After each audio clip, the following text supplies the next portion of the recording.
Look at that, right on time, stroke of 7 p.m. Okay. Welcome and thank you again for joining us. I'm Carrie Johnston. I'm with the Detroit Lakes Regional Chamber of Commerce, and we are very pleased to be able to partner with all of the partners here today and thank those who have given their time to come not only to present their views and share with us, but those who are here in the audience and who are watching and listening, and really appreciate all of those who are interested in our local issues. I want to really send out a thank you to the media and of course to the facility also for offering this space and an opportunity to bring some issues to light, and the partners have some really great issues along with those who have been able to contribute questions right as you walk in the door. So what a great way to have a candidate forum that we get to hear what is important to those who are here and listening. I do want to introduce our moderator for this next section. Our moderator will be Terry Khalil. She is with the League of Women Voters. She's been a member and is the DL Voter Service Chair for more than 12 years. The League of Women Voters, she's also the League of Women Voters President and the Voter Service Chair currently. She lives on Island Lake in rural Becker County, and I want to welcome Terry Khalil as our moderator.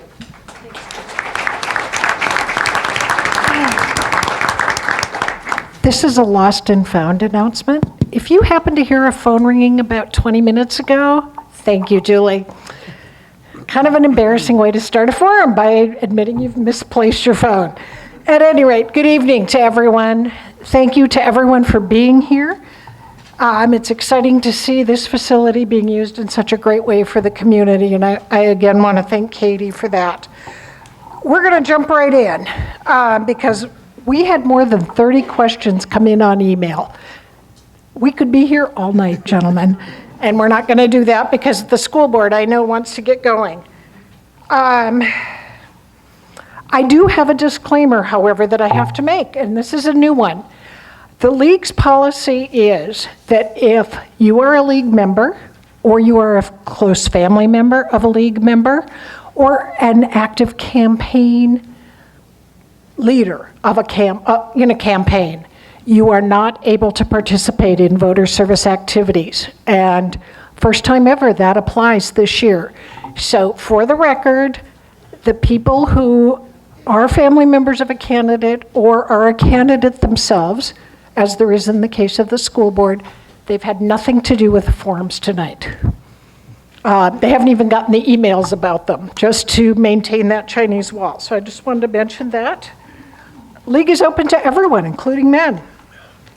I want to mention that. Finally, and you're welcome. This forum is being broadcast on Niji Radio. Our friends in the back from White Earth are here. Thank you very much for being here.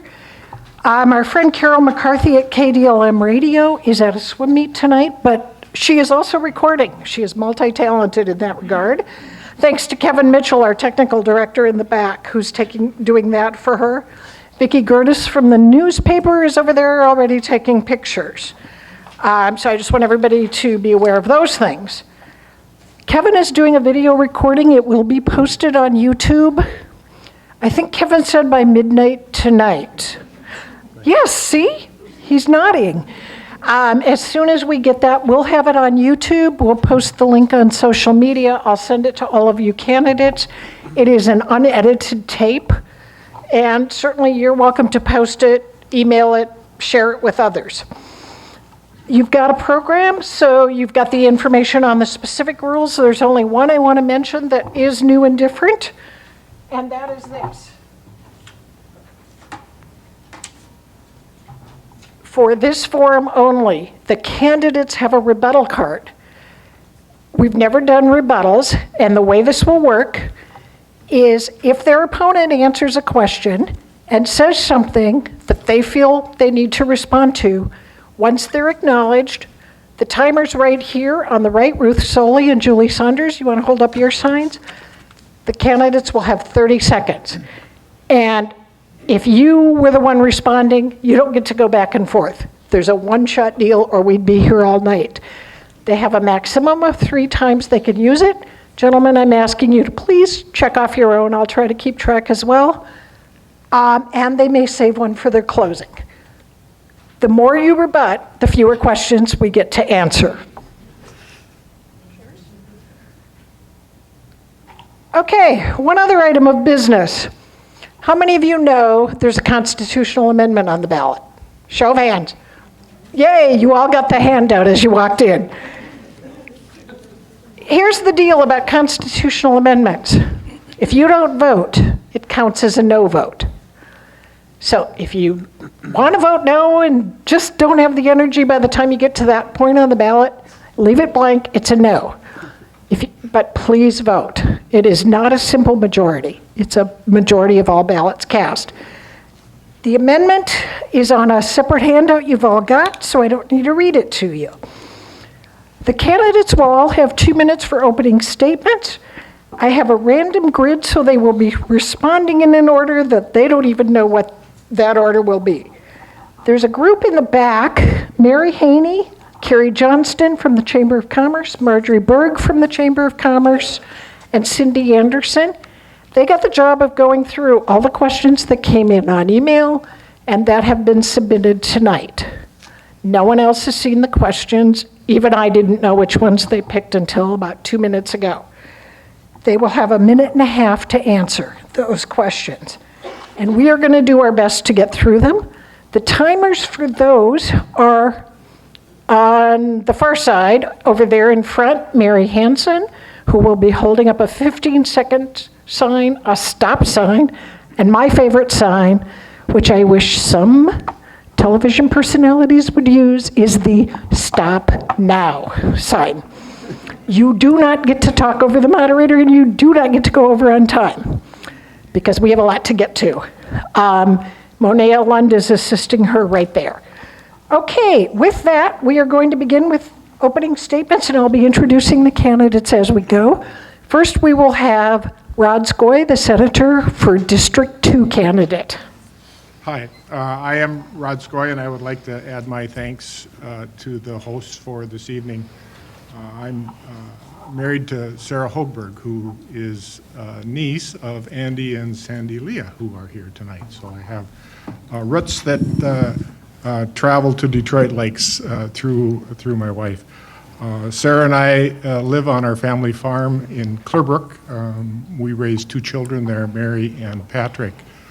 ML is currently serving in the Navy. She has spent time on the USS Kidd in the Gulf of Persia. She has spent almost a year in Bahrain, but currently she reports to duty to the Buckley Air Force Base in Denver, and we certainly are proud of her. Our son Patrick was a software developer in the cities, and last spring he came home and told me, "Dad, I'd like to try being a farmer." And he said, if I don't try it, I'll always have regrets. And so we are at the end of our 2nd year, and it personally has made me very happy that this is going on. But what it does more than that is it gives me hope that when we have jobs, and good jobs, people will come north to live in this great area that we call home. And we will be able to continue to have people living and working and raising families in this great area of the northern part of Minnesota. I have spent the last number of years as your senator in St. Paul. As your senator, I carried bills to end the long-term deficits that the state of Minnesota had struggled with for the last 10 years or so. I also carried a bill to add resources to our rainy day fund. That has restored Minnesota's AAA bond rating, which has saved us much interest. And I would ask for your support to continue this path on fiscal responsibility that I've been working on for the last number of years. And I'd ask for your support. Thank you. Thank you, Rod. Next, I'd like to introduce Paul Utke, who is running also for Senate District 2. Paul. Thank you. I'd like to thank everybody for attending tonight and thank the League of Women Voters for sponsoring this and giving us a chance to meet and talk with you guys here. My name is Paul Utke. I live and work in Park Rapids. My wife and I have lived in Park Rapids for the past 23 years.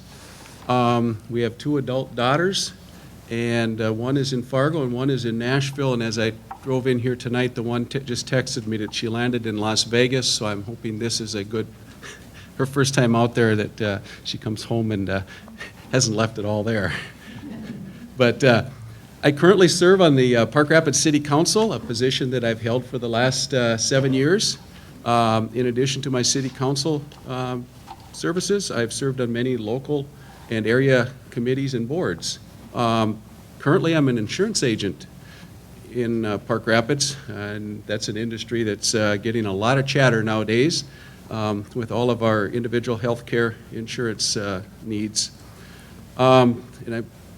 As a side note, one of the past boards that I served on was a tri-state organization, and we administered our own dental health insurance. So on a small basis, it was interesting to work that and follow it through and manage our premiums and keep them affordable, and also keep a balance sheet that we could pay all the bills and stuff that were coming in. So on a small basis, nothing compared to what we're experiencing with MNsure and everything else, but I have been involved in some of that. I had a retail hardware and rental equipment store in Park Rapids for 16, 17 years, and prior to that, I was involved with Mack Trucks and the trucking industry. So we've covered a lot of different things in quite a few years. We're going to see a number of questions this evening. I'm looking forward to them, and I hope that I can earn your trust and support. Thank you very much. Thank you, Paul Edke. As I introduce Steve Green, I'd like to remind all the candidates to please hold the microphone close. Thank you. Steve Green, candidate for House District 2B. Thank you, Terry. Are you sure? Thank you, Terry, and thank you for everyone for coming. Had a few of these debates now here in Detroit Lakes with the League of Women Voters, also in Park Rapids, and they're always very good debates, very good attendance, and tonight is no exception. I am Steve Green. I've served in the Minnesota House for the last 4 years, and my wife and I owned a small business over in the Foston area for many years. We raised our family there. From 1981 until 2004, we had a greenhouse there. We have 6 kids, and before the first of the year, I will have 12 grandkids. It's very important to me to see Minnesota be vital and strong as we move into the future. It's very important to me to see the freedoms that I enjoyed growing up are passed on to my grandchildren now. My children, most live fairly close. My oldest son lives in Alaska. He's an electrician. He moved away a few years ago when he got tired of paying Minnesota taxes. Said he wasn't going to pay Minnesota taxes anymore, and he moved to Alaska, and so we don't get to see him very much, and I regret that. But the rest of my children live close. My grandchildren all live close. Today, I am a light contractor. I do remodeling work, and my wife is a CNA and works at the assisted living in Foston. And we still reside in Foston, looking for a smaller place right now. Our younger son just got on with the local telephone company, and he has 7 children, which makes me very happy. And so we have a 5-bedroom house, and he wants to buy our house. So it should work out real well for us. But my time's almost up, so once again, thank you for allowing me to be here. I look forward to answering the questions tonight. Thank you, Steve Green. Quick announcement, there are a few chairs. If you've got an open chair next to you, I think some people in the back would appreciate a seat. Would you just hold up your hand? Thank you. Next, we will hear from Brian Klabundy. Brian is running for House District 2B. Go ahead, Brian. I also would like to thank everyone tonight, the League of Women Voters, and everyone that is here and going to participate. I'm really looking forward to this tonight. I would like to introduce my family. My wife is Jennifer Klabundy. She worked here at Ecumen for about 12 years. And well, you'll have to ask her what she does now. I think she's switching jobs again, so she might want to make that announcement. I am a farmer. I'm a family farmer like Rod. We've been at our farm for 102 years.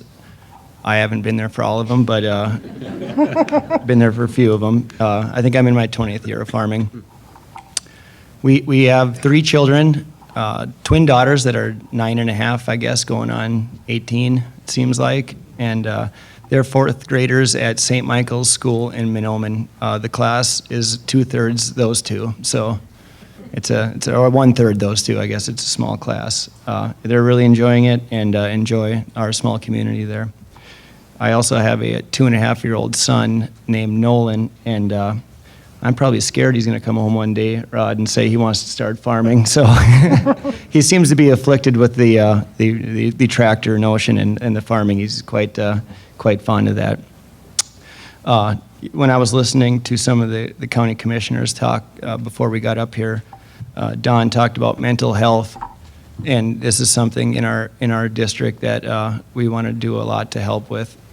I was over in Park Rapids and got to meet with the president of the hospital over there, and he mentioned a patient that came in with a mental health issue and checked him into the ER, and he sat there for 18 days before he had placement, and that is really scary, and that's really sad, with really no treatment that they could do, waiting for a spot.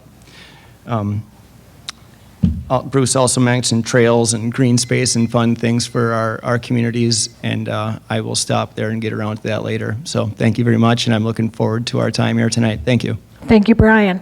Next, we will hear from Ben Grimsley, candidate for House District 4B. Ben? Good evening, everybody. Thank you so much for being here. It's nice to see an engaged audience. Thank you, Terry and the League, the Chamber, Ecumen, and Ikes, and there's probably a few other sponsors along the way that have helped put this evening together. I'm seeking a seat in Minnesota legislature because I'd like to affect and direct policy and lawmaking in St. Paul. A few of my qualifications are that I'm a sixth-generation resident of Detroit Lakes and graduated from high school here and then went up to college. I received my Bachelor's of Science in Business Finance at Morehead State University before moving back to Detroit Lakes and setting up a financial services practice, Anchor Financial Services LLC. And so I spend my time helping families plan their financial future, working with their budgets and general wealth management for people that are in retirement. I'm also serving in my second term as a Becker County Commissioner, where we oversee about a $50 million operating budget and have around 300 employees. And you met a few of our commissioners today, but what we do is we're the service arm of the state. So anytime there's new legislation, we're the people that put plans into action. And we have to do that fiscally responsible, and we've actually done a very good job of the last 4 years and longer keeping our levies low. And whenever I make a decision, it's for the taxpayer, and I look at long term. And then most importantly, people that know me know that I work hard, I dig into the issues, I talk to people, and I really want to know the facts about something. And then from there, make an informed decision, again, thinking about money. As a state representative, the two things that I work on first are fixing our health insurance debacle, making health insurance more affordable. I think Paul, I think myself, Paul Utke, have some credibility working on that because we're both insurance brokers. And the other thing is reforming our welfare system. I look forward to spending the rest of the evening with you. Thank you. Thank you, Ben Grimsley. Next, I'd like to introduce Paul Marquardt, candidate for House District 4B. Paul? Good evening. Thank you, Terry. Thank you to the League of Women Voters and other sponsors for this, Ecumen for hosting tonight. I want to thank my wife, Colleen, and my children who, without their support, I would not be running or serving the residents of Detroit Lakes and parts of Becker County. I've got two daughters. One is married, and I have a 3-year-old granddaughter, which is fantastic. All of you grandparents in here, it is fantastic. I also want to thank the residents of the city of Detroit Lakes and this area. It's been an honor to represent you for 14 years, but I'm also very proud to be your representative because of the things that you do. I remember back in 2009, during the flood in Fargo-Moorhead, they evacuated senior citizens out of Fargo-Moorhead, and who took them in? Right here in Detroit Lakes. Remember back in June of 2010 when Wadena had the tornado? Who were some of the first responders? The city of Detroit Lakes. And when we had the aquatic invasive species situation when the state really wasn't doing too much, who came forward on that? Residents of the city of Detroit Lakes and the area and the lakes here. You know, you dealt with flowering rush, you've dealt with zebra mussels, and you've really taken a leadership position on that.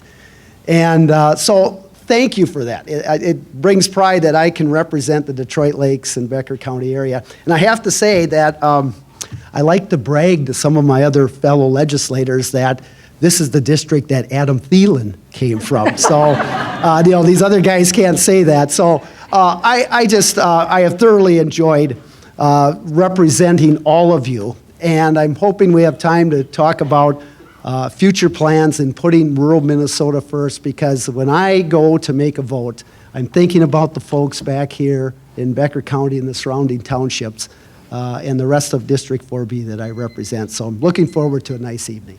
Thank you, Paul Marquardt. Our next candidate is Kent Eakin.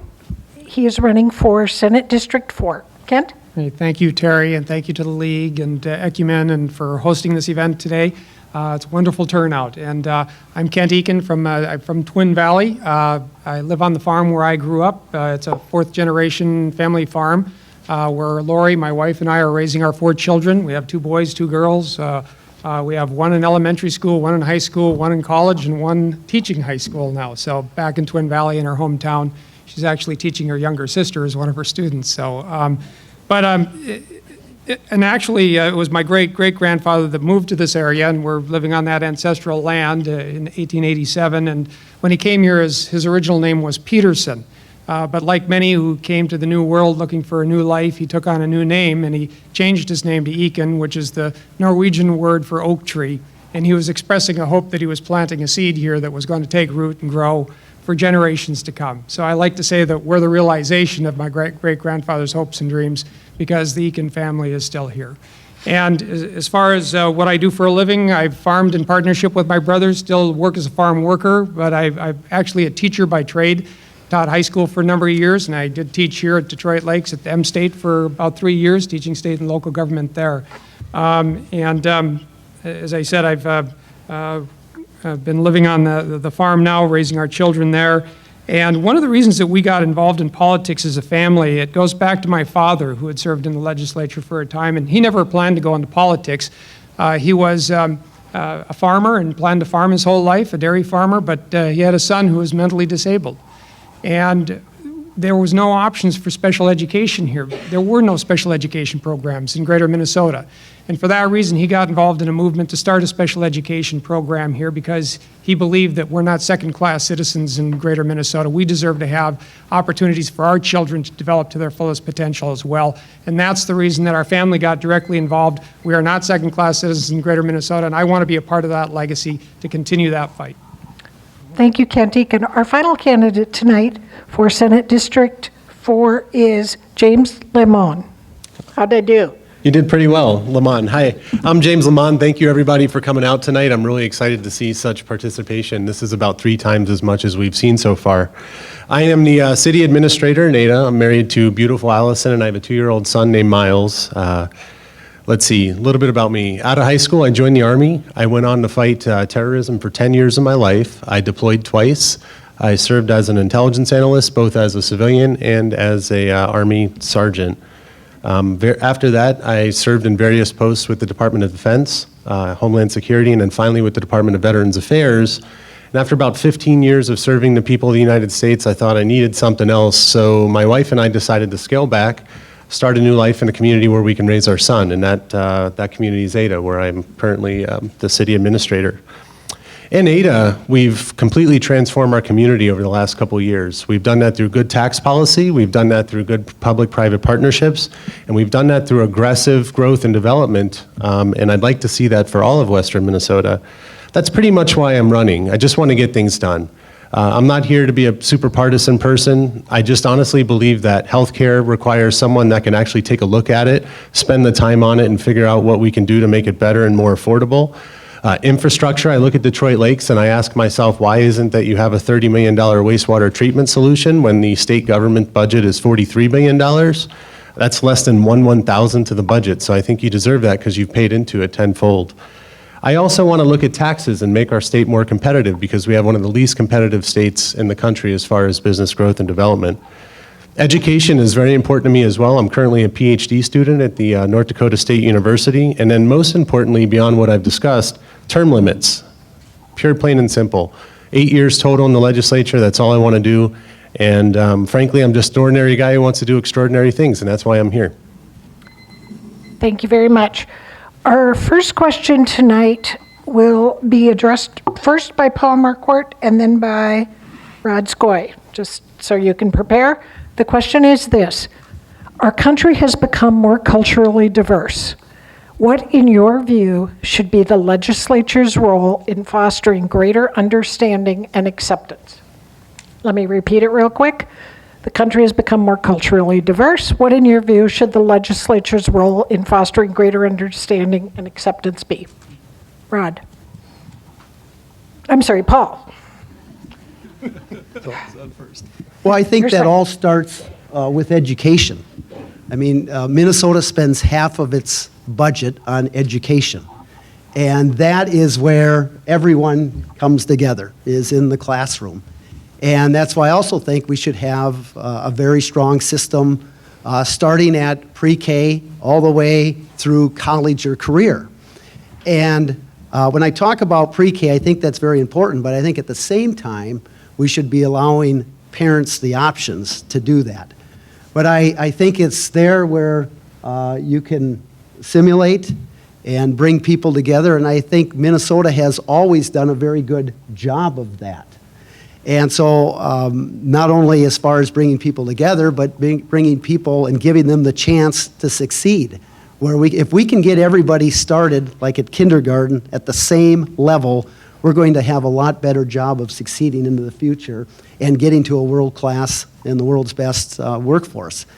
And so I think, I don't think there's any magic bullet to all of this, but I do think education has always been, for Minnesota, the way not only do we bring people in different cultures together, but it's also the way we drive our economy, which has been successful for many years.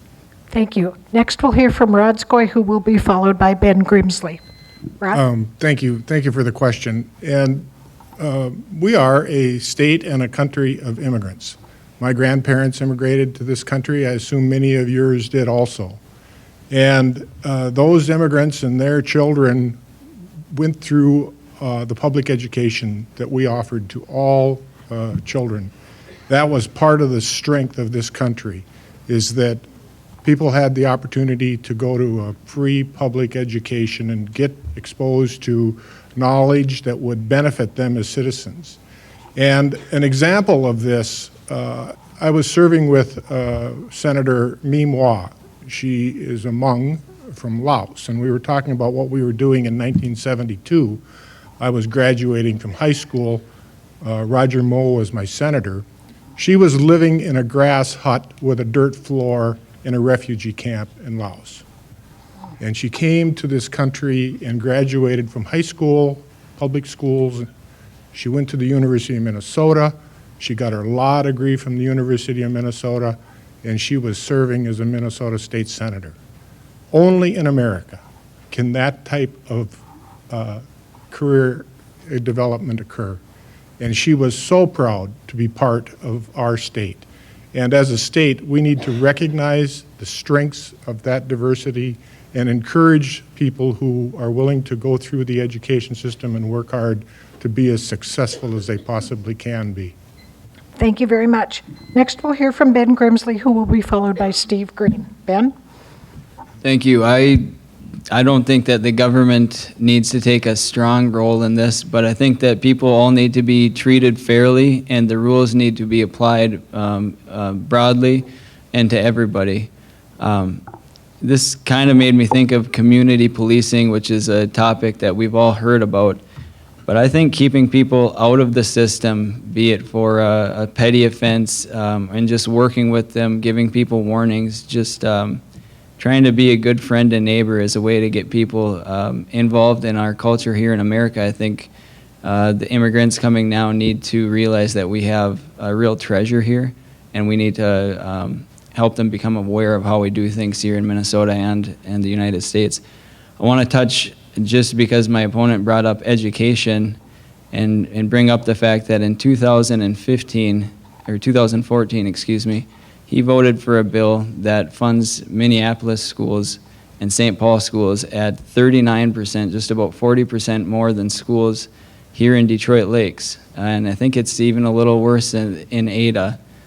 And when the Republicans took the House recently, they closed that gap by 16%. So I agree, education is important. It's the majority of our state budget, but I want to see our districts getting their fair share in money for the schools as well. Thank you, Ben. Next, we'll hear from Steve Green, who will be followed by James. Steve? There's a lot of value in diversity. We know that in the United States. We know that because of how many different nations that we've come from. But one thing that we have to remember in the United States is that as the immigrants came in, we allowed them time, and we allowed only so many in so that they could assimilate into our society. I'm afraid that what's happening today in Minnesota and across the country is that we're letting folks in so fast, and we're not allowing them time to assimilate into our culture. And what is happening as a result is we're getting a divided nation, and a divided nation cannot stand. We have areas around the state now where certain ethnic groups, whatever they may be, are starting their own communities aside from the American way of life. I see a real danger in that, and I hope that we can work on ways to slow down the amount of immigrants that are coming in until they have a chance to assimilate into the society. What has been built in America over the last 200 plus years is mostly an experiment that started with folks that came from Europe and said, we want to be free in this country. And so they set up a society that allowed people to work and succeed on their own and to get ahead. And it looks like my time is up, so. Thank you very much. Next, we'll hear from James, and then we'll come down here to Paul. James? Sure. I think the first thing we need to do is we need to attract people to come here. So not just foreigners, but people within the United States. When you look at people from Fargo, for example, I've about 4 in 10 people that I meet there aren't from Fargo. They're not from a foreign country. They're from a different part of the country. So diversity in terms of regions in our nation plus outside of this country, I think, are very important. Look at my family. Look at what attracted a Northeasterner and a woman from the Pacific Northwest to relocate to a region like this. What attracts people to come here? First of all, before we talk about that, without it, if you look at the demography, like in Norman County, we've lost 70% of our population. So in order for the economy to continue and grow in rural parts of Clay and rural parts of Becker, you're going to need to attract new people, whether they're from different parts of the country or other places. So what's the legislative role? The legislative role is simple. Create the conditions to thrive. Create good education programs, especially as they pertain to STEM. Within the industrialized world, we rank 33rd in terms of our technological and scientific capacity. Also create a tax environment that encourages growth and development. If you look at a lot of the foreign folks that move to this region, they open their businesses in Fargo. Why did they do that? Because their tax rates are a third of what we have here. Same thing with the regulatory environment. Also, you got to make Minnesota more attractive by investing in its infrastructure. So infrastructure, taxes, education, we need to do that to encourage diversity from foreigners and also from people from different regions of this country. Thank you very much. Paul Utke, and then after Paul, we will go to Kent. Paul? We've heard a lot of different things already, so it's hard to come up with additional items, but a big part of it is blending the new cultures into what we have. We've talked about, most of us are all descendants of immigrants as they came to this country for the freedom and prosperities and the chance for a new life. We have a lot of people coming in today for the same reason, and we have some quantities that maybe overwhelm us in some cases. And the only way we're going to be successful is blending them, getting them involved in our communities in a positive way, getting them into our workforce. And I've heard the education part of it. I think kids blend a whole lot easier than adults sometimes. So you know, as we're working through that, kids in early years of school, they have friends of all walks of life, and that's great. And as they grow up, they're more part of it. And so we have a lot of work to do, but I think we also have to know who is coming into our country in some of these cases to make sure that they're here for the right reasons and they're wanting to join in and be part of our great nation and our great state. Thank you. Kent? Well, thank you, and a great question. And as has already been stated, we are a land of immigrants. I already talked about our family that immigrated here from Norway, and the fact that education played a key role in their opportunity to improve their lives and to improve their children's lives. As a matter of fact, on our farm, the garage that we use was once the one-room schoolhouse that my grandpa attended. We're still using it as our garage. But that little one-room schoolhouse was really a symbol of democracy and opportunity here in this country, and is what really provided the opportunity for those who came here from different cultures, different countries, different backgrounds, and all of them came here with different strengths that they could contribute to our society. And we are a melting pot, and we've built on the strengths of all these different cultures to create, I think, a culture that really is second to none. And we need to continue doing that, and we need to continue investing in education, which is, again, the key of opportunity. It's what created us as a land of opportunity. And I think Minnesota, more than any other state in the country, is the land of opportunity because we have invested in our education system. We have invested in our children. We have invested in our future. So we need to continue doing that. I take pride in that. I think we can continue to improve even more.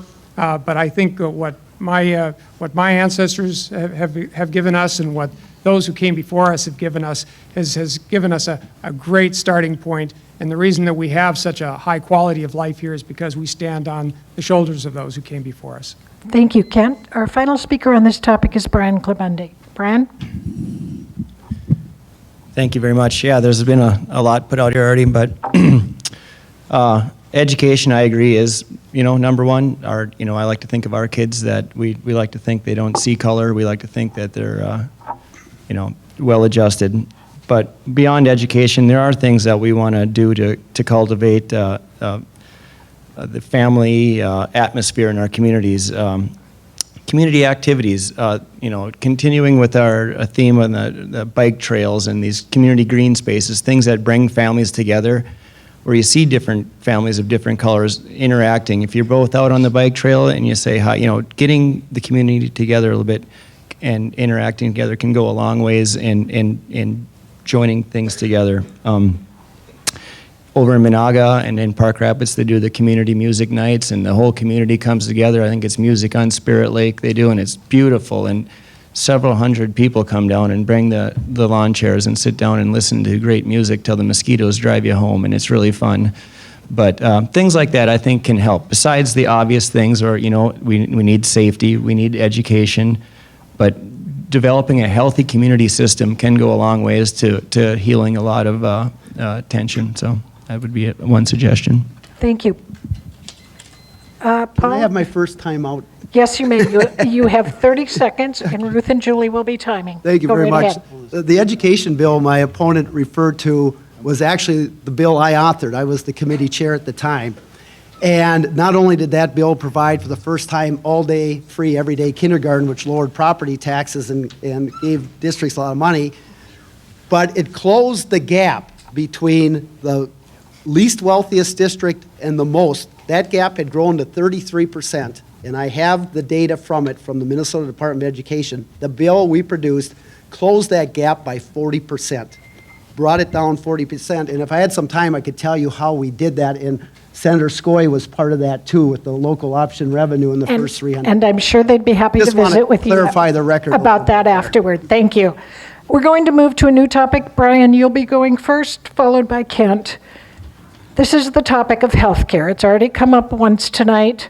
The question is, what changes can be made in the next session to make healthcare more affordable, whether that's a special session or the next general session? Brian, you're first.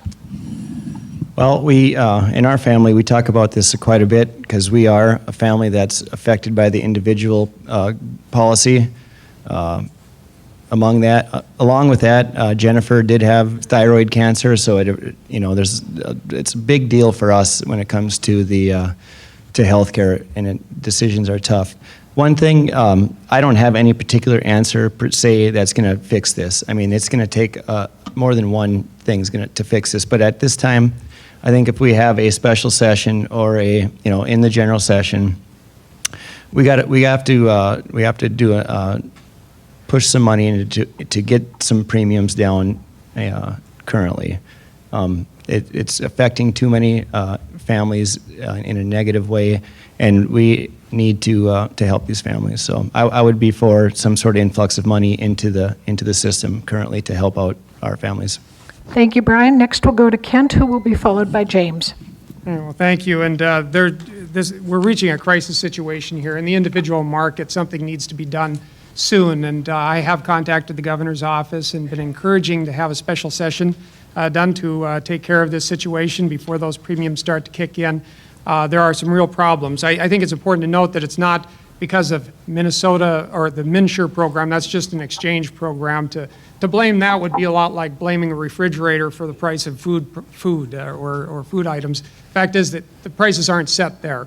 So what we need to do, it needs to deal with the insurance companies. This is a national problem. We're seeing insurance companies pulling out of the markets all across the country in different states, including those that have the national exchange as opposed to the state exchange we set up. The reason we did a state exchange was because we were hoping that we would have control over our own destiny then here in Minnesota instead of turning it over to the national government, the federal government.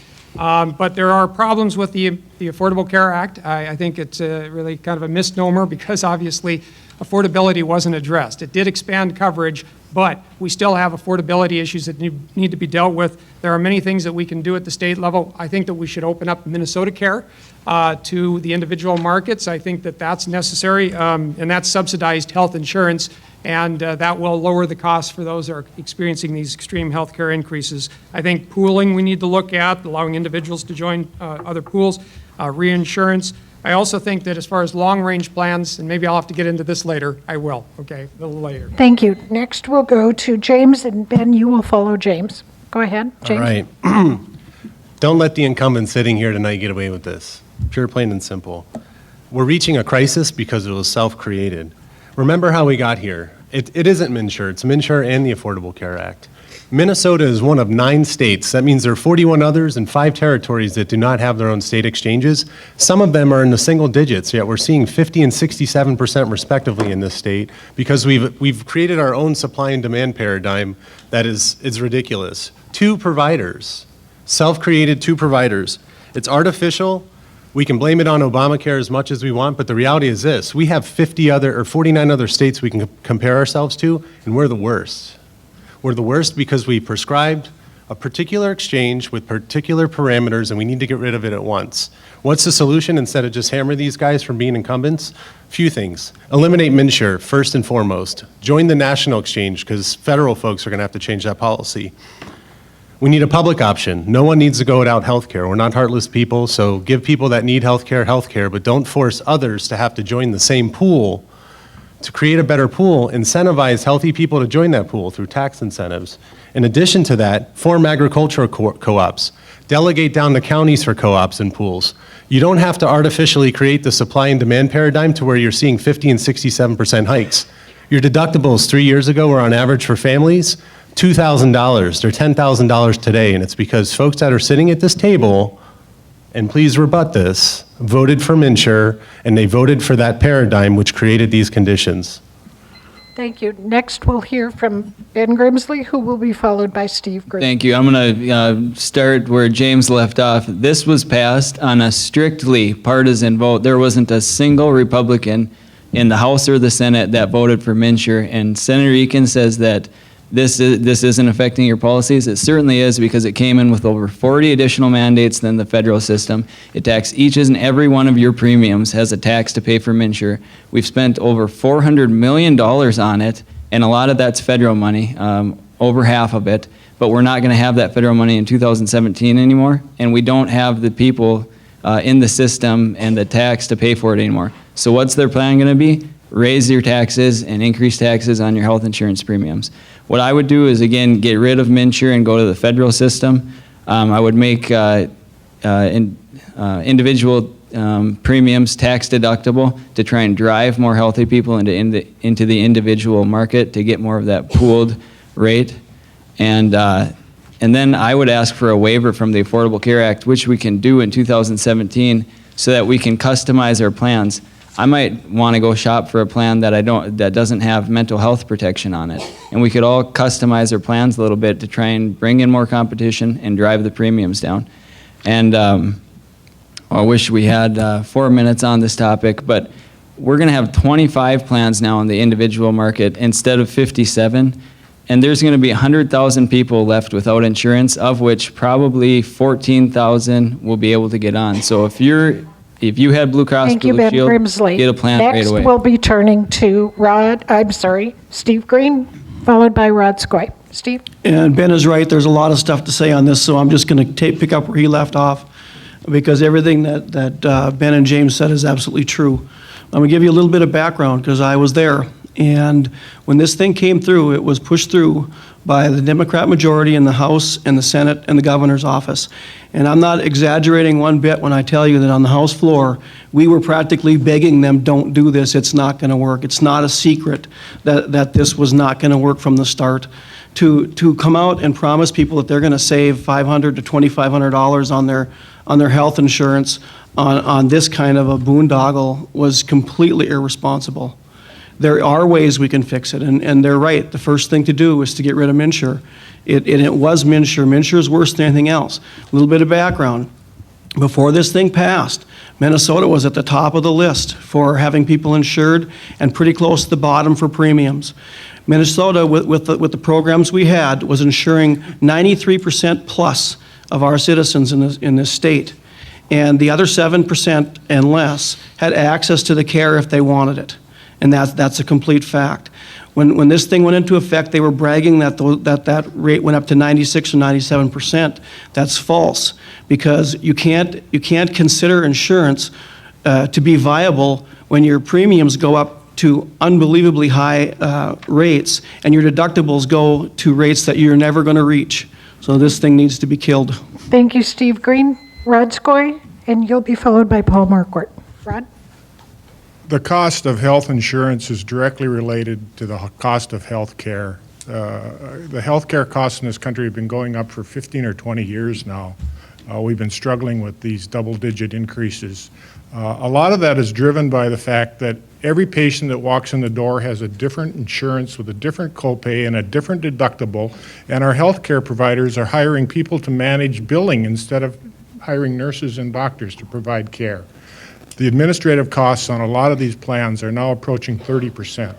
That is something that we can do that will actually attack and address the cost of health care, that will reduce the cost of health insurance. Now let's talk about MNsure.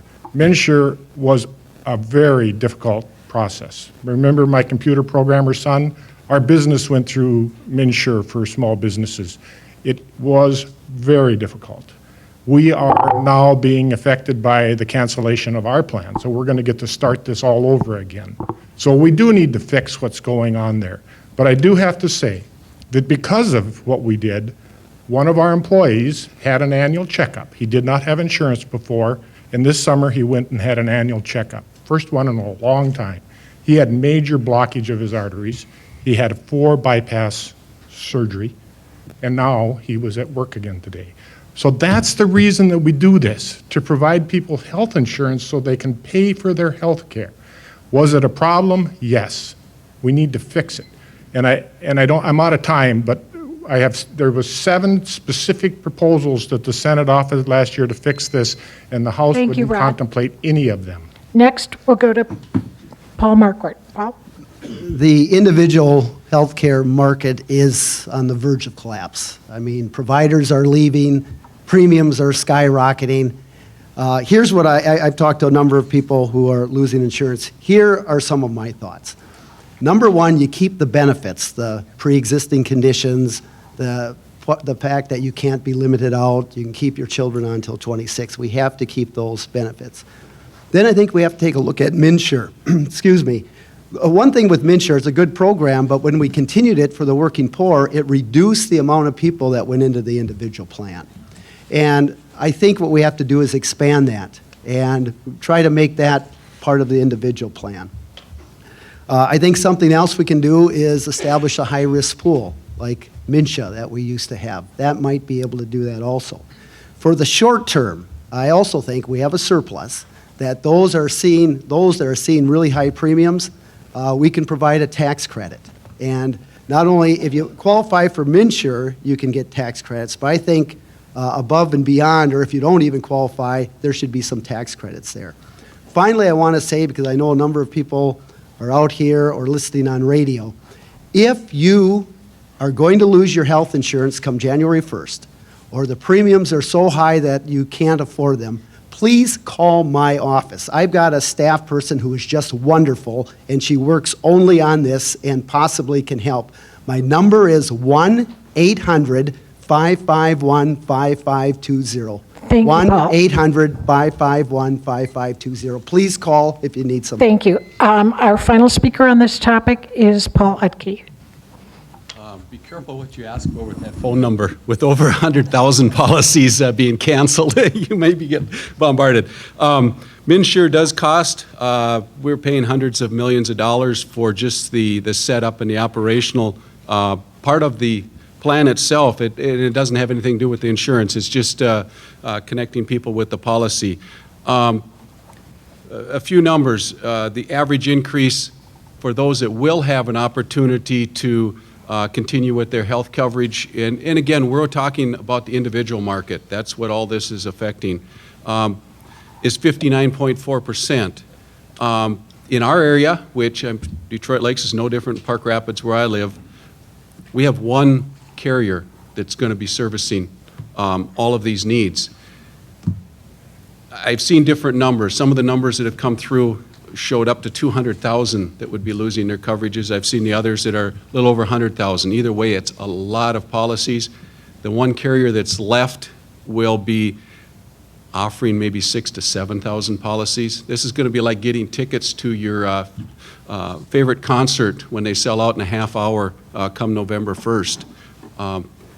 There's a lot of things to be worked through. There's a lot of horror stories out there right now, and I'm sure in 2 weeks there'll be a lot of work being done on this, but there's a lot of work that has to be done. Okay, I guess I got stuck. Thank you, Paul. Red light. Ben Grimsley had the first rebuttal card. Go ahead, Ben. Just remember that there's several candidates up here that have said they want to get rid of MNsure. And remember what MNsure did. Blue Cross Blue Shield, which was one of the largest providers, lost $500 million in a year, and they had to go out, and they won't be able to come back in for 5 years. And like I said, the Commissioner of Insurance in Minnesota basically, I don't want to say beg, but had to do whatever he could to keep companies in the individual market. It is on the verge of collapse. And remember, you know who voted for this, and it Thank you, Ben Grimsley. strictly partisan. I believe, Rodskoy, did you want to do a rebuttal? I don't have a rebuttal. I have additional information. We've had some conversations about the tax credit, and there is some resources available that we could potentially use for a tax credit to help offset the high costs of these premiums. The downside is we have to make sure that the state money comes in after the federal credits and not before, but that is doable. And so if we are able to get agreement between the House and the governor and the Senate, I think we could have a special session after the election, and there would be ways to reduce these premiums. If the panel would agree, we've heard one rebuttal from each party. I know there's at least one more rebuttal card. We are at 5 minutes to 8, and I can't, well, we had more than 30 questions, as I said. If you all agree, can we move on to a different topic? Or do you want to continue? Continue. Is there consensus that we're going to move to the next topic? Or are you saying stay on the topic? I think since this is probably the biggest issue facing Minnesotans right now, we should probably stay on the topic Okay. and give everybody 30 seconds. All right, go ahead. You have 30 seconds, James. This isn't partisan, it's pocketbook. I just looked on my phone, and you can look at an independent study done by Kaiser Permanente, And I'll give you 4 states that I just randomly chose. California, 3%, Colorado, 14%, New Mexico, 6%, and Rhode Island, negative 14%. MNsure is the problem. These are states that do not have their own exchanges. Not only that, none of these guys are taking responsibility for it. None of them. $400 million wasted. You could have used that money for 14 wastewater treatment facilities here in DL, but you've been waiting for it for years. Thank you. Now, can we move on to another topic? If everyone is ready. Speaking of the wastewater treatment plant, this was a 2-part question. The incumbents get one version, the challengers get a different. We're starting with Paul Edke, who will be followed by Paul Marquardt.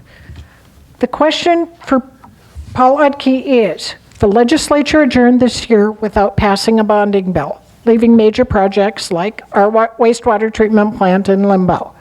If you are elected, what past experiences can you point to as examples of how you will work to form alliances across party lines? Alliances across party lines. Paul Edke, and then Paul Marquardt. Okay. I better get mic'd up here. You know, I look back at, I've been on a lot of boards and even my city council experience, and I've always felt we are stronger when we have a variety of people and ideas come to the table. If we are all alike, well, we can rubber stamp it and get out of there in a hurry, but we probably don't always come up with the best solutions. So whether it's been on tri-state organizations where we come together, yes, I look out for what was good for my home area, you know, which would have been northern Minnesota on that board. But we work together and, you know, come up with the best solution possible. City council, we have 5 different people, 5 different minds sitting around the table. We bring different perspectives to the table, and we discuss those issues. And in the end, hopefully we're coming up with a better solution. Sometimes we don't always walk away agreeing, and I'm sure that's going to happen again in the future. But through discussions, research, and that same thing would happen at the legislature. We are going to have people that come with different ideas, and you know, I look at the current bonding bill, and you see a lot of different things on there, and it's separating wants from needs, because I'm sure there's a whole lot of wants that came to that table, and now we have to sort through that and see what's beneficial to the state first, and then Thank you, we're all Paul working Edke. for Paul our people. Marquardt, who will be followed by Rod Scoy. It was very disappointing we did not get a bonding bill because they had a lot of the funding in for the Detroit Lakes wastewater treatment plant. And when the governor came to town, the city of Detroit Lakes did just a wonderful job of presenting the need and the reasons for that project. And they worked with Senator Eakin and I, and it's been great, but we're going to get that, but unfortunately not this year. The question, too, was how are you going to work with others? And I have, in all of my years, have a very proven record, bipartisan record of working with both sides of the aisle. But don't take my word for it. Take the Pioneer Press newspaper's independent study. You look up the article, June 24th of this year, the Minnesota House starkly partisan. And what they said when they looked at all the votes and how often you voted with your party and the other party, they said there were only 3 members in the House out of 134 members that worked consistently with both parties. I was one of those 3. I was one of the 3 most bipartisan people in the legislature. And so if you want somebody who's going to vote straight Democrat or straight Republican, I am not your candidate. If you want somebody who's going to look at the issues, look at how it's best for the Detroit Lakes area, for rural Minnesota, and look at what is best, whether or not it's a Democratic idea or whose ever idea, Republican idea, then I'm your candidate, because that is my proven record. I've been bipartisan throughout, and that's the way you get things done, and you break gridlock and you get results. Thank you, Paul. Rod Scoy, who will be followed by Ben Grimsley. Rod? So the bonding bill was extremely unfortunate that it didn't become law along with the tax bill. They got held up because there was disagreement in the House Republicans about the Southwest Light Rail funding. They did not want Hennepin County to be able to bond to pay for the local share, and so the tax bill and the bonding bill did not happen. Unfortunately, Governor Dayton, or fortunately, depending on the side you're on, the Southwest Light Rail happened anyway. It seems like a failure that we didn't get our bonding bill that would, and tax bill that was so beneficial to rural areas.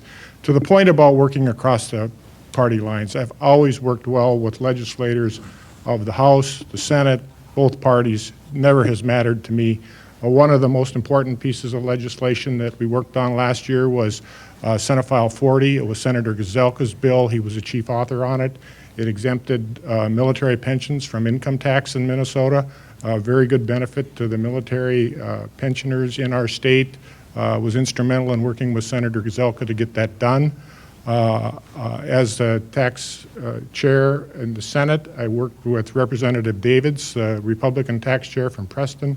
We put together a bipartisan bill that had very good permanent tax relief for Minnesota families and Minnesota family businesses, and it received 87% approval vote by legislators in the House and the Senate, and it's a demonstration of my ability to Thank work you, Rod. across the party lines. Next, we'll hear from Ben Grimsley, and James, you will follow Ben. Thank you, Terry. I think that I don't really care what party you're with as long as you represent yourself well and represent the people that you're working for well. I would get along with you. I'd like working on the county board where we can have conversations about why both people believe what they're going to vote for, and then we can move on. And people that have worked with me, it doesn't matter if it's in the city or the county or you're one of my constituents, I think most people have come to find that's true. I do have an issue, though, when your district has 2 constitutional amendments in the last 5 years where you have a clear picture of everyone, every voter in your district, what they want, and as a legislature, you put aside your district for what your party is trying to get passed. It's the same example with Mincher, and I don't know how long that article that my opponent referenced, how far back that goes, but I know in this last session it was about 96% of the time voting strictly with the party, and there's a lot of bills that get heard in a year on the House floor. So I know that I would be able to represent you and work across the aisle if elected and as your state representative. Thank you. Thank you. Next, we'll turn to James, and Kent, you will follow him. Go ahead. So my opponent sits on the Capital Investments Committee, and the Detroit Lakes wastewater facility, I don't believe, made the final bonding bill out of the Senate. It might have made the first, but not the second. He brags that he sits next to the chair, which means he has influence. If he has influence, why do you not have your wastewater treatment facility? Everything I've seen so far has been promises, and to be frank, you've got 2 incumbent senators here that have been in office perhaps for almost as long as I've been alive. If you include Mr. Marquardt, it's actually my mother's age when you combine their legislative experience. Now, what's my point here? My point is gridlock, and gridlock because we don't have term limits. So one thing I kind of wanted to present is I feel like someone like me, I don't have a problem with Southwest Light Rail. I think that would be a decent revenue boost for the cities, which subsequently impacts our state. I'd get down there bipartisan and actually execute something that entails light rail. Why? Because I just want to get things done on behalf of Western Minnesota. But the real reason we don't get things done or you don't have the wastewater treatment facility is because you don't have term limits. There are 15 states in this country that have term limits. And I wanted to sign a pledge, actually, and bring it in tonight. And I have copies because I want you to hold me to it, that if I'm elected, you'll have term limits, because term limits encourage bipartisanship. We'll join 15 other states. You'll have fresh ideas. And you have a pledge so that you don't have partisan gridlock, whether it's in the national capital or the state capital, and that's what I Thank you. Next, we'll hear from Kent. Well, thank you, and yeah, and I worked hard on getting this included in the bonding bill, and the fact is that I've worked very hard to be bipartisan and to work with people across the aisles. One area where where I've demonstrated that clearly is in the area of regulation. I have worked to promote legislation that would rein in the regulatory agencies and to make sure that our dollars are being spent wisely, and to require that excessively expensive regulations have to go through a peer review process that would require that after they go through the peer review process, they would have to come to the legislature for approval. That was legislation that I'd put into place. We were able to pass such legislation as an amendment to the Ag and Environment Bill. Now, the governor didn't like that. It was vetoed in part because of the amendment that I had offered, but the governor did call us in to meet with him. I came in with 5 mayors from different cities in greater Minnesota to talk about some of the costs being imposed on some of our cities as a result of some of the wastewater treatment upgrade requirements. And Detroit Lakes is facing some of the most extreme increases in costs. And while the governor didn't agree with the way I wanted to handle that, he did recognize and listen to us when we talked to him about the extremely heavy costs that are being incurred by our communities. It was for that reason that the governor decided to put in $222 million into wastewater treatment upgrades to help out cities like Detroit Lakes and to help out communities all across greater Minnesota. Thank you, Kent. Next, we'll hear from Brian. Well, what would make me, repeat the question one more time. I'm happy to. What new strategies will you employ to work across party lines in the best interests of the voters and our communities? Yeah, well, and my experience in the world has been in the world of ag, which we know is most issues are bipartisan issues. My wife and I have been out to Washington, D.C., lobbying several times, as well as down in St. Paul lobbying several times. And you know, you don't just stick with one party. You lobby both parties when it comes to ag issues to get something done. So we feel that we've, learned a lot from those experiences, that we know what it takes to talk to both sides, and communication is the key to moving things forward.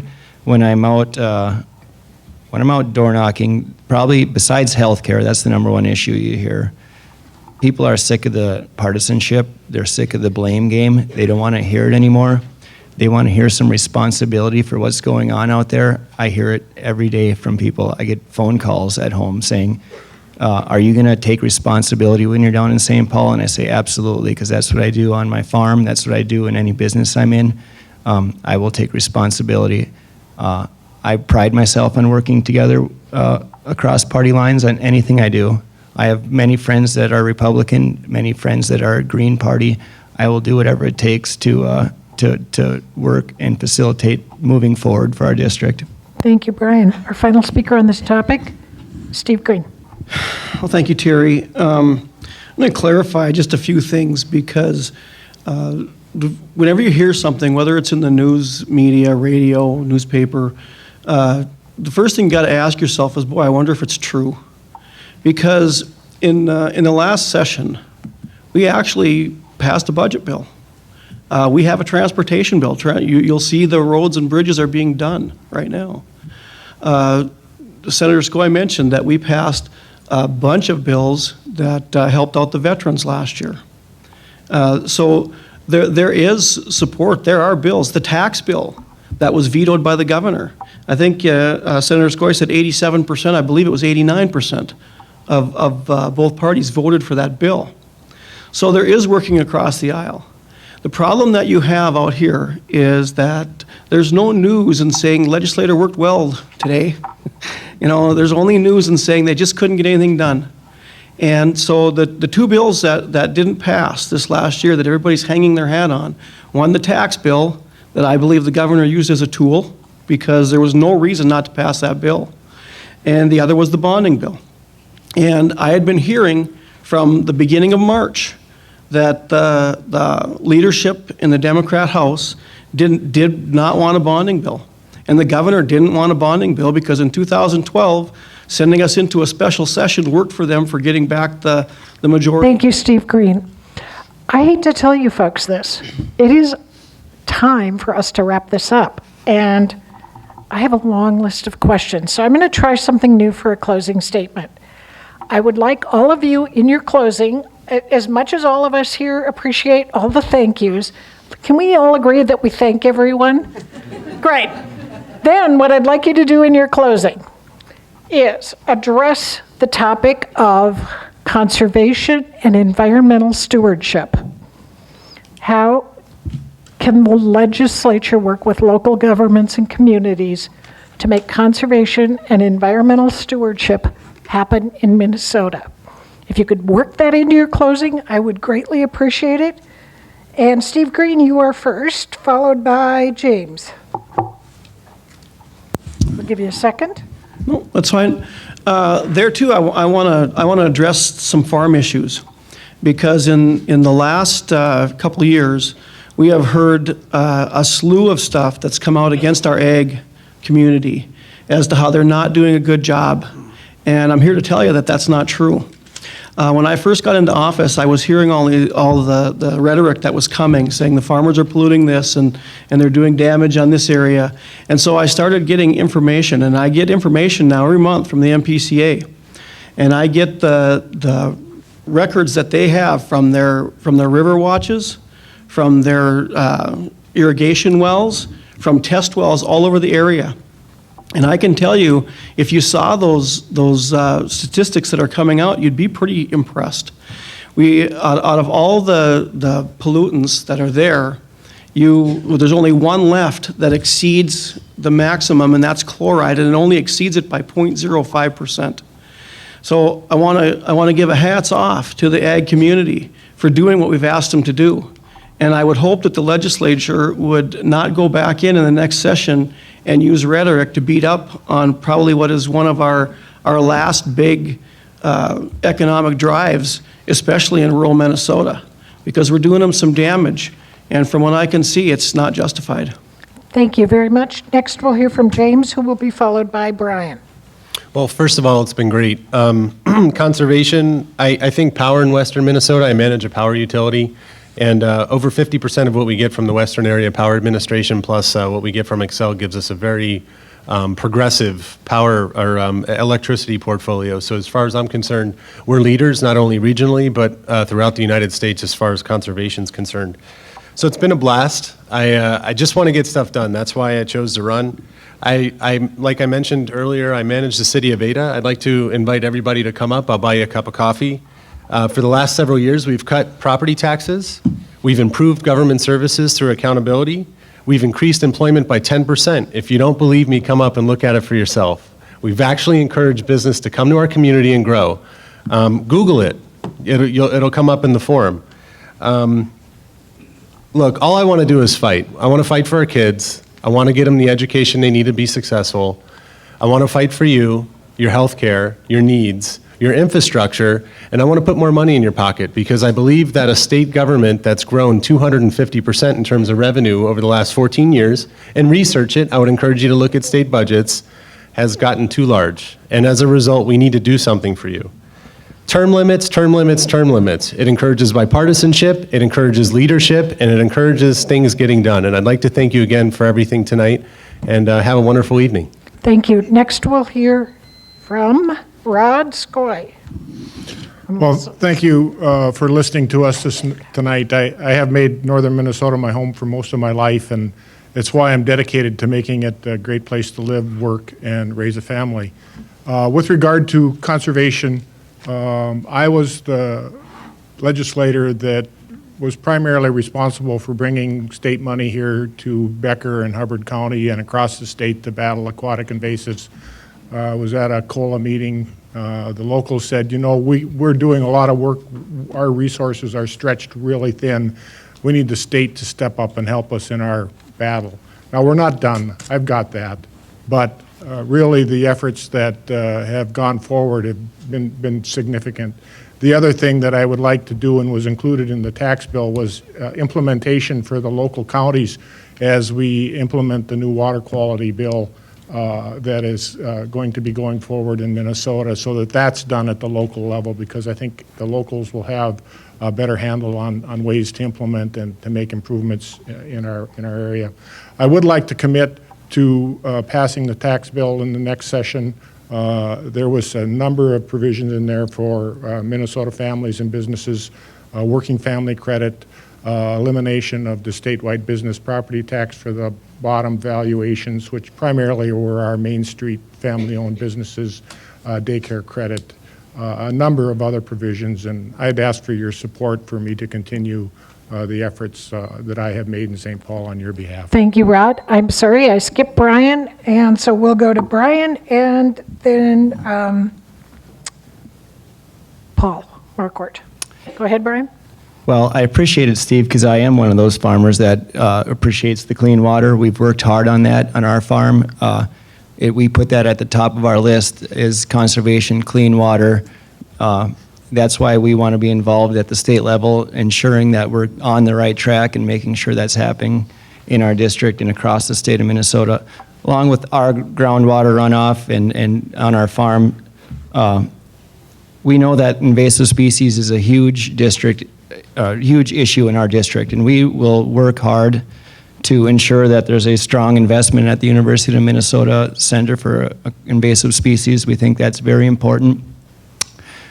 We will do what it takes to empower our lake associations to give them what they need to battle the invasive species from the ground level. We think that's the key to protecting your water, is no one's going to care more than you about your lake. Nothing against the DNR, but the officer sitting there is not going to care quite as much as a lake owner that's sitting there protecting his own water. So we want to make sure the lake associations have exactly what they need, all the resources they need to make that happen. And another, we need clean drinking water. You need healthy drinking water, otherwise you don't have a community. So these are things that not only they'll be extremely high on our priority list. It's near and dear to my heart. So vote Klabundy, and I appreciate it very much. Thank you. Next, we'll hear from Paul Marquardt, followed by Ben Grimsley. So, thank you very much. And first of all, I need to respond. I had my rebuttal card up here. I've been listening to about 4 or 5 weeks of very misleading, inaccurate, negative ads against me.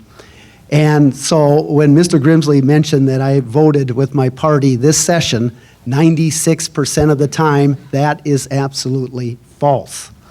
And you can look it up. It's in the Minnesota Pioneer Press, David Montgomery, June 24th, 2016, Minnesota House, very partisan. It's there. It's the facts. And I think as a legislator and others, we have to be sure when we say things that they're true, and that you are upfront with the residents that you are asking to represent. When we talk about environment and so forth, I just want to come back to Detroit Lakes. I mean, this lake is very important for economic reasons, recreational reasons, ecosystem reasons. And we've got to do everything, and I want to congratulate the folks from Detroit Lakes here for everything they've done in keeping their lake top-notch. I hope I have the honor to represent the city of Detroit Lakes and Becker County area in District 4B for another 2 years. I have a plan putting rural Minnesota first, keeping our communities safe, cutting taxes for seniors and families and farmers and small businesses, making sure our veterans have the services they deserve, making sure we're investing in education and creating jobs, and making sure everyone has affordable health care. And so I'd appreciate your support on November 8th. It's been a real honor serving. Thank you. Ben Grimsley, followed by Paul Utke. Thank you all very much for your time and attention. It's our job as we're up here to present our differences. We're not up here showing you what we're going to, do exactly together. And that's part of what you've seen here tonight. But it's our job to show you how we're going to emphasize different things at the legislature differently and how that might serve you better. Part of my goal is a cleaner future where you have more and things work better, and that includes better tax policy, having a conservation mindset, which, by the way, I think we do that through our counties and our soil and water districts and local groups. I would work to educate other lawmakers on why it would be proper to invest in Detroit Lakes wastewater treatment plant. One of the things that I've been able to work on the county is reshifting where you're putting your emphasis as far as your dollars. We've been able to do a good job keeping the levy low, and I think I will serve you well at the state doing the same thing. And I just want to say, at the end of this election, I hope I'm elected and I ask for your vote, but if not, the next day I'll call Paul and I would say, congratulations, and as a community leader, I'm looking forward to working with you. I agree with James that a 17th and 18th year isn't necessary. I don't know if there's that much that you could run on that would make that necessary. So I ask for your Thank you, vote. Ben Appreciate Grimsley. your time. Our final speaker tonight is Kent Eakin, and before I let Kent speak, I know there's a number of people in the hall looking for the, I'm sorry, Paul. Give me 1 second. All of you waiting in the hall, we're going to be done in 4 minutes. If you could just hang tight. Paul Letke. Okay, on the conservation and environmental stewardship, I believe the citizens of Minnesota are doing a very good job right now. The state can be a guiding hand or lend an assisting hand, but I think all the work is done locally, in our counties, in our cities, in our townships. I look at what's happening in particular around the Park Rapids area, a lot of good things, whether it's coming from our farming community or our construction. People are concerned. We live in a great area, and nobody wants to be someone who's going to make it worse or destroy something. I see so many positive things, and again, so much of this comes down to the local people doing it locally, everybody pitching in, and it's a win-win. I think the least that can come out of St. Paul is better, because we know in our area what we need. Just a couple things. My priority is serving the people of Senate District 2, and I have my own four-way test that I was going to run past. When we look at legislation, is it good for the citizens of our district? Is it respectful of the taxpayers? Will it enhance job growth? And is it good for Minnesota? That's how I look at everything that comes in front of us. Please check out my campaign at pauletke.com or on Facebook at Paul Etke for Minnesota Senate. And finally, I ask for your support and your vote. Thank you very much. Thank you. Our final speaker tonight is Kent Eakin. All right, thank you. And on the issue of conservation and environmental stewardship, I think that we need to create incentives for people to do the right thing. I think people want to do the right thing, and if the incentives are there, I think it'll happen. It's one of the reasons that I think we should be placing more emphasis on carrots rather than sticks, on incentives rather than in regulations, and regulations have their place. But I think that incentives work much better. So that's one of the things I think we need to do. And you know, there's lots of programs out there that incentivize wise use of our and stewardship of our resources. And our most important resources are our land and our water and our people. So we need to preserve those resources, educate our children, protect our waters, address the aquatic invasive species issue, and make sure that we preserve our resources for generations to come and think of future generations. And I think it's important that we work in a bipartisan way. We were talking about the partisanship, the partisan divide. We in rural Minnesota really need to reach across the partisan divide now more than ever, because we are outnumbered in the legislative process. 2/3 of the legislators are coming from the Twin Cities area now. So we can't afford to be dividing ourselves out here in greater Minnesota if we're going to achieve great things for our area. And the last thing I want to mention, I obviously care about our resources. We're living on this 4th generation farm. I own the quarter section that my great-grandfather had farmed. We want to make sure we preserve that for future generations. And we live in the house that my great-grandfather built.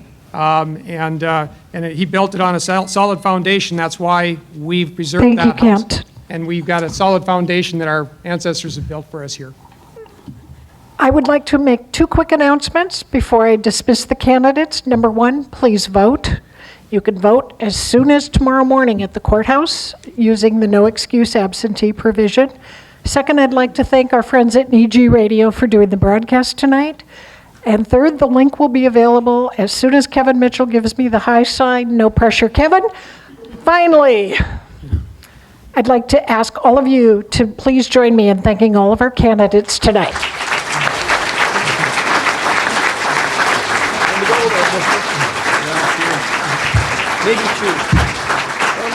I know there are a lot more questions that could go another hour.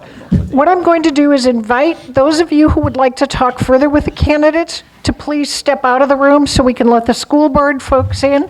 It'll take us about 1 minute to get reset, and school board candidates, come on up. Thank you all very much. Thanks for keeping me honest. I'll get it right one of these years. Okay, go for it, Julie.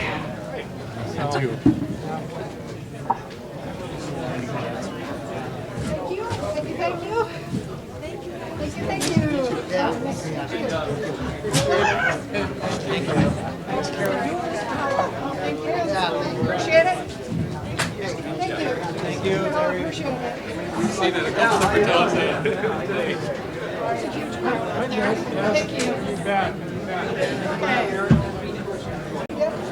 Ooh, where am I? Where am I? Can't see. You're right there. Right here. Nancy, you're down. Alphabetical order. I'd be Tom Trowbridge. Yours won't be as Right. confusing. Mix it up.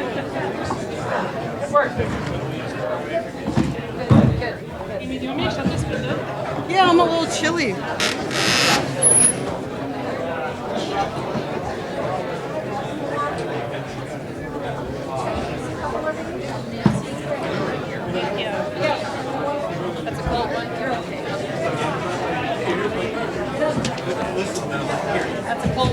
Check out my Facebook too.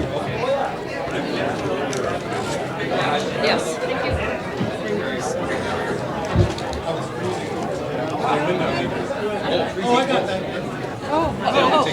Oh, okay. Let's pick up the orange. Yeah, I've got. And make sure everybody's got a tablet. Oh, yeah, Jane, you're next to Amy. It's alphabetical order.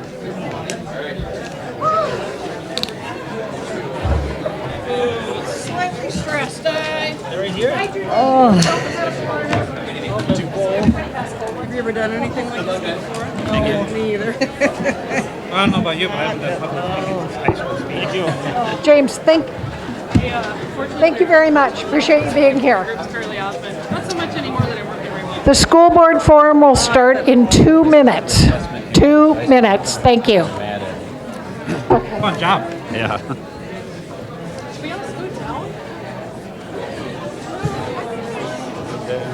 Okay. How's that for fast?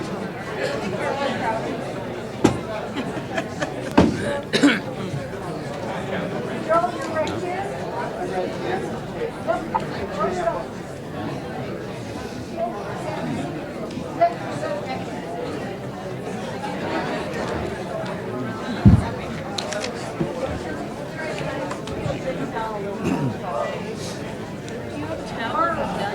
No, I do. Yeah, I do. Okay, good.